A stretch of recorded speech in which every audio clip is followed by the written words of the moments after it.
Dzień dobry, ladies and gentlemen. And first I would like to thank the organizers for inviting me to such an interesting and nice meeting. Congratulations to this meeting. And I already learned a lot here. For example, that the Polish garlic is the best in the world, not only for the poultry, I think also for the dinner yesterday. It was very tasty. So, first I'd like to, before I start talking about Clostridium perfringens, which is a really interesting bacterium, I'd like to give you a short introduction where I come from. So I come from Potsdam, that's near Berlin, and we are here in this building located, RIPAC Labor, and it was founded 12 years ago, and we were specialists and still are specialists for Rhimarella. This is a causative agent for waterfowl, very necessary, but I'm not talking about it today. Pastorella, Clostridium, and E. coli, these were the first bacteria we were specialized on, and now it goes on. Now we are working a lot with a multi-TOF mass spectrometry technology, a very modern technology which allows to identify new bacteria, which allows to identify a lot of bacteria, and yeah. So, just as a background information, I think we can switch this one and go directly to Clostridium perfringens. To understand how this organism can cause tox infections, I give you some informations. It's a gram-positive bacterium, it's anaerobic, and in nature it is there for the destruction of organic material. So usually it's a good guy. And it's also for sure in the intestines also of healthy poultry birds. So, but it can cause tox infections, and that's what I will talk about, how this can happen. If we have the severe forms, we have the necrotic enteritis with high mortality, but we have also other forms. For example, gangrene, but this I cannot talk about today. So, how can these tox infections start? They start from the gut, from the intestines. Clostridium perfringens itself has a low invasionability. That means he cannot directly attach or attack a tissue, a healthy tissue, a healthy mucosa, because he is anaerobic and there's too much oxygen in a healthy tissue, in the blood, so he cannot contact directly or attack directly these tissues. And usually there's also a lot of microflora, the healthy microflora, and then also Clostridium perfringens cannot do anything. But he has heavy weapons, and these are the exotoxins that Clostridium perfringens can produce. He has more than 50 different exotoxins that he gives into the lumen of the intestines, and these are proteases, phospholipases, collagenases. These are enzymes that damage the tissue, and if there is damaged tissue, then he can attack. If there are very small necrosis, then he can start there. And then it goes very fast. We also heard yesterday a lot about Coccidiosis. Also, coccidia and other parasites can make small damages, small necrosis into the intestine. And then Clostridium perfringens can start. And then everything can go very fast because he has a generation time less than 10 minutes, so he can grow really fast. This, I prepared a movie, but here you just see the picture. This is Clostridium perfringens in the lab in a liquid medium, and after a few hours, after inocculating, you see the foam here on top and bubbles coming up. It looks like a fresh beer, the bubbles coming up because it's so active, he's so fast. Now I want to bring you some clinical pictures also from other animals because I think it's really interesting. You see here heavy forms of necrotic enteritis in piglets. It's still a problem. This is type C doing that. But we have also type A. This is the more milder form. So it can make hemorrhagic necrosis. For sure we find the gas in the intestines and inflammation. For the rabbits, it makes a paralysis of the intestines, and in the evening the rabbits look very good, and then they have something wrong in the feet, and in the morning they are dead. Now we come to the poultry here, example from necrotic enteritis of turkey. It's a heavy form. Birds die because of necrotic enteritis, and you see swollen mucosa, you see undigested feed inside, which is a problem for sure, and necrosis.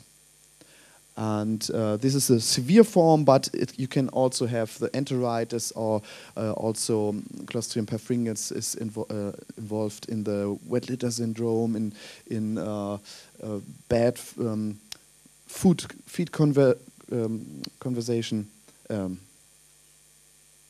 and you have a delay of development of the body weight. Here is a picture from ducks. You see also fibrin on top of the intestines, on the mucosa. Now I want to come from where you take the samples, or the farmer or the vets take the samples, and then they arrive in the lab, and I want to show you what we do and what you have to keep in mind. Clostridium perfringens, as I told you, is anaerobic, so it's necessary to use the correct swabs if you're working with swabs. Here, for example, these are dry swabs. This is not so good. This is better if the lab should do PCR analysis, but for Clostridium perfringens we make a culture, so we need swabs with medium. The best is with coal inside, because this is also better for the sensitive bacteria. But you can also use native samples or intestines, or the best thing for sure is to analyze, to make post-mortem, to use the whole carcasses. And for sure it's necessary that the samples are fast in the lab, and a chilled transport is also recommended. So now the samples arrive in the lab, and there are different selective media, for sure under anaerobic conditions, and we make a culture. We make also enrichment of Clostridia, and this is how it looks on the agar plate, a pure culture, very nice. You can see it better on here on the TV screen, how it makes hemolysis of the blood that is inside, and this, you see, are these exotoxins I told you about. This is a small colony producing these exotoxins and giving them into the medium, and you see how aggressive it is, how it destroys also the blood, and you can imagine that it's the same happening in the intestines, in the living birds. So Clostridium perfringens is divided into toxotypes. These are 5 different types, A to E, depending on the 4 major toxins that he can have. You see alpha toxin, it's the most necessary, and it's every Clostridium perfringens has alpha toxin, the gene, and depending on additionally toxins, we have the other types. And as I told you, there are lots of more minor toxins, more than 15.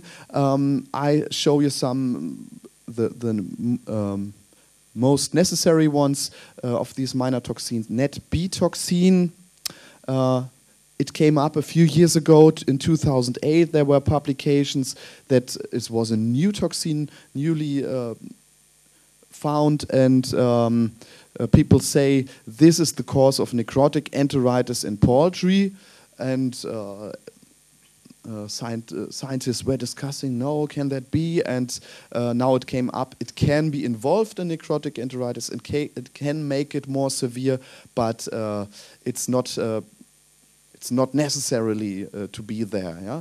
We have also a lot of necrotic enteritis without net B toxin. The other toxin is beta-2 toxin, because this is it plays a big role for the piglet enteritis, but not for the other animal species. So in the lab we make PCR to identify all these toxin genes, and here I present you the results from the last 3 years. We isolated nearly 900 Clostridium perfringens isolates and checked them by PCR, and as you can see, it came out most of the strains, nearly all strains are type A, and you see no type B, no type C, just a few type D and no type E. And you see also the net B toxin, there are 15 that we isolated. So what does it mean? So it's only the alpha toxin that we are talking about, why we need to make further investigation to find out what is a strain that is more aggressive and what is a strain that is not so virulent. So we quantify the alpha toxin. Alpha toxin is a phospholipase. It destroys the membranes, and in this experiment we put egg yolk into the medium, dilute it, and then we see here, you see the reaction. That's a positive reaction. That's still a positive reaction. This is negative, and then we can quantify it, and we call it Nagler units, and that means 4 Nagler units is 1 dosis letalis of a mouse. And so 16 is a lot, 64 alpha toxin production. These are really heavy strains. These are dangerous for poultry. And here I present you the results. Also the same 900 strains or from the last 3 years, and it's nearly the same for waterfowl, chicken and turkey. You found a lot of strains that are not so highly virulent. I think these are the strains that are these tox infections coming up if we have coccidiosis and all the other things, then these strains have the possibility to grow up to make the disease. But if we have these strains with high alpha toxin or also moderate, they are much stronger. They can damage the birds much stronger.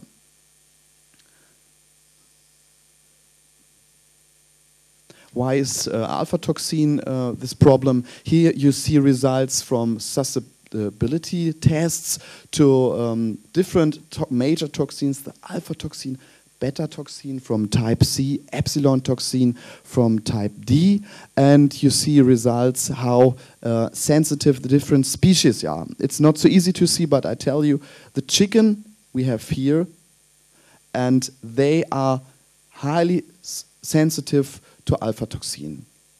The most sensitive, more than rabbits, more than piglets, and that shows how sensitive they are for this alpha toxin. For beta-1 toxin, you see again chicken, they are resistant, and also epsilon toxin. That's also the explanation why we don't find these types in affected birds. It's more about the alpha toxin. So, after this diagnosis, we know what we have.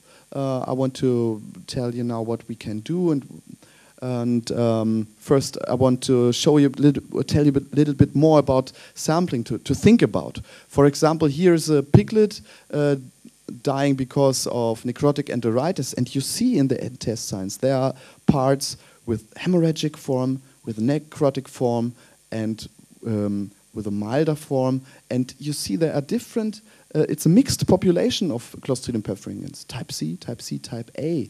And now if you think of that, if the veterinarian would have sent us an anal swab, maybe we only find type A and we have the wrong result in the diagnostic. I have the same experiment or thing for the poultry. Here we had a duck with enteritis, and I divided the intestine in 8 pieces, and then we made our bacteriological examination, and in the duodenum and in the upper part of the intestines there were no Clostridia, and then they come. Some after enrichment more and more and more, and at the end we have more of Clostridium perfringens. That's typical, and also you can see it's the population. It's not in the intestine. It can vary. It can be different. So also it's the best to make a section to open the bird to see where do we have the inflammation, which sample I could send to the lab or use for the bacteriological examination.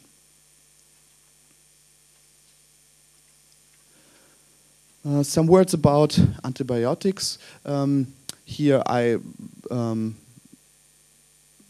took the last 20 isolates that we had in the last weeks and put them together here, and you see that beta-lactam antibiotics work very well for Clostridium perfringens. So if you have Clostridium perfringens problems, penicillin and things like this, they work very well.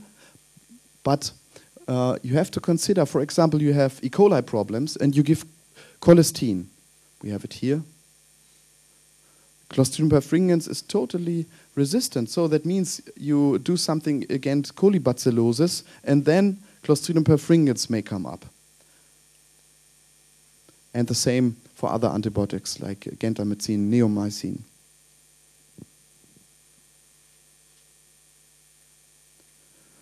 So nowadays it comes more out that the infection diseases are more and more complicated. There are so many factors we have to consider, and also for Clostridium perfringens it's not so easy that Clostridium perfringens appears. It has high alpha toxin and then we have the disease. There are many things. We also heard it yesterday, things like restricted feeding, feedstuff quality, for sure the other infections like coccidia, but also viruses, stress situations, the density and size of the flock, and for sure the disinfection and hygiene, biosafety, we heard it yesterday, and temperature, for example, in the summer, that's the weather that Clostridium perfringens likes if it's hot, and to understand a little bit how Clostridium perfringens can appear, I give you this scheme. Clostridium perfringens likes a lot proteins and a lot of nutrients, and if they appear very fastly, then Clostridium perfringens can grow faster than the other bacteria, and we have an increase of Clostridium perfringens, which causes tox infections. Tox infections cause less function of the intestines, and then again we have a surplus of nutrients. Restricted feeding, for example, for laying ducks, we have the problem. The birds start, they don't have so much feed stuff, so they start eating the litter. And for sure, there are the Clostridia inside, and that's not good. Here I have a picture also from, it was also a duck, and you see there was a lot of gas inside these intestines, and I cut it, and what you see here, these are bubbles here. A little bit better to see. You see the bubbles coming outside. There's gas inside, so this is Clostridium perfringens, and also other Clostridia can appear.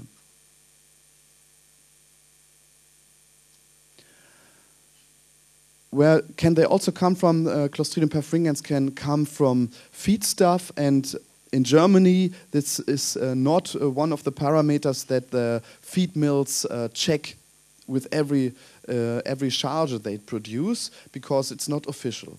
And then they don't do it because it costs money.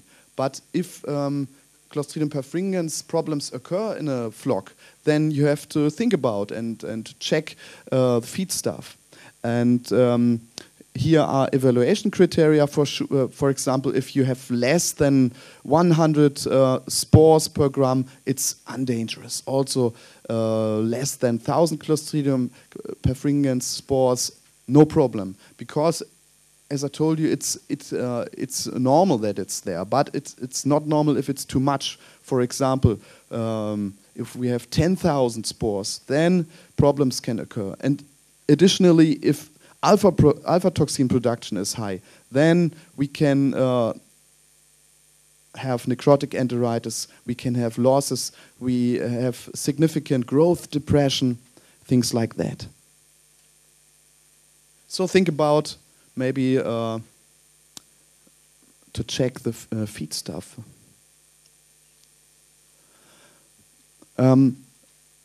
Very necessary is it's gut health. So if we have a stable physiological microflora, Clostridium perfringens has a problem, and we have no problem. And for sure, probiotics are a good thing. Also, herbs and things like that, so that we have a better microflora, which inhibits Clostridium perfringens.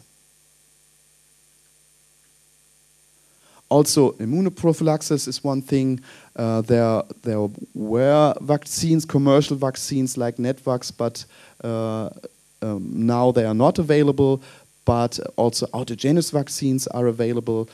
This is a toxoid vaccine because I told you the toxins are the problems. So this is inactivated toxin. It's called toxoid vaccine, and it can also help. So you have many different things you can do and you can consider. And immunoprophylaxis is one of those things. And I hope it came out that working together with the lab is very necessary here in this case. So we have the veterinarian and the farmer. He sees there is a problem in the flock. He takes the samples, and only if fresh and the correct samples arrive in the lab, you can have a good diagnostic. We can make susceptibility tests or vaccines. And now I'm at the end. I want to come to the conclusion, and I think the quality of the sample is very necessary for your results. The main toxin in this poultry tox infections is the alpha toxin, and it's good if a lab can quantify it. We have multiple predisposal factors that boost Clostridium perfringens tox infections, and every reduction of stresses and entrances of Clostridium perfringens into the flock, they help for the reduction of this problem. Well-chosen antibiotics to optimize the therapy. Always consider if you do something against other infections like colibacillosis, what happens to Clostridium perfringens. And we have also the possibility for immunoprophylaxis. And now I'm at the end. Dziękuję bardzo. And if you have questions, please.